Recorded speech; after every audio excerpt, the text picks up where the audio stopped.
Assalamualaikum warahmatullahi wabarakatuh. Salam guru penggerak.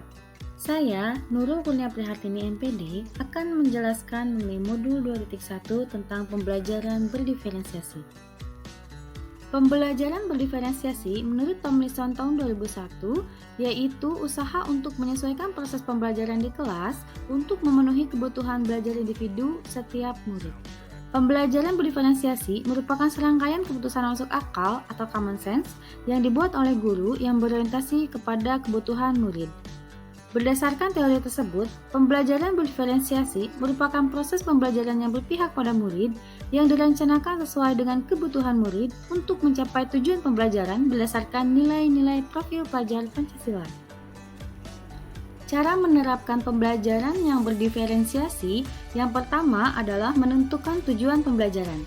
Kemudian yang kedua, menganalisis kebutuhan belajar murid, yaitu kesiapan belajar, minat belajar, dan profil belajar murid. Yang ketiga, menganalisis penerapan strategi diferensiasi, yaitu konten, proses, dan produk. Yang keempat, menyusun perencanaan pembelajaran, kemudian mengimplementasikan rencana pembelajaran berdiferensiasi tersebut di kelas. Yang kelima adalah melaksanakan asesmen pembelajaran yang disesuaikan dengan tujuan pembelajaran dan kebutuhan murid. Pembelajaran berdiferensiasi dapat memenuhi kebutuhan belajar murid dan membantu mencapai hasil belajar yang optimal dengan cara 1. Melakukan pemetaan kebutuhan belajar murid, yaitu kesiapan belajar, minat belajar, dan profil belajar murid. Yang kedua, menerapkan strategi diferensiasi yang disesuaikan dengan tujuan dan materi pembelajaran. Boleh konten, proses, produk, keduanya, atau ketiga-tiganya. Kemudian yang ketiga adalah melaksanakan asesmen pembelajaran yang disesuaikan dengan kebutuhan murid. Ketiga kebutuhan belajar murid ini, yang pertama adalah kesiapan belajar untuk mengetahui kapasitas murid dalam mempelajari materi, konsep, atau keterampilan baru yang bersifat transformatif. Konkret abstrak, sederhana kompleks, terstruktur terbuka, dependen independen, serta lambat cepat. Yang kedua, menyesuaikan pembelajaran dengan minat murid untuk meningkatkan motivasi dan membantu murid menggapai cita-cita mereka. Yang ketiga adalah menyesuaikan pembelajaran dengan profil belajar murid seperti preferensi murid terhadap lingkungan belajar, pengaruh budaya, gaya belajar, dan kecerdasan majemuk, seperti visual spasial, musikal, peduli, kinestetik, interpersonal, verbal linguistik, naturalis, logik matematika, dan lain-lain. Selanjutnya, untuk ketiga strategi diferensiasi tersebut, yang pertama adalah konten. Untuk konten, kita dapat mempersiapkan konten pembelajaran berupa teks, video atau audio, poster, presentasi PowerPoint, dan lain-lain. Kemudian yang kedua adalah proses.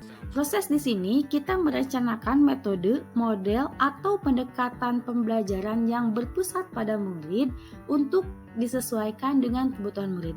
Yang ketiga adalah produk. Produk di sini dapat berupa portofolio, infografis, video atau vlog, dan lain-lain.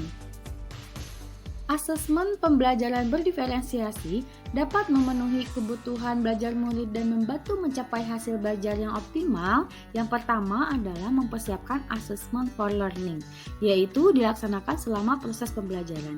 Penilaian ini adalah penilaian formatif yang dilakukan secara berkelanjutan untuk melakukan perbaikan proses pembelajaran.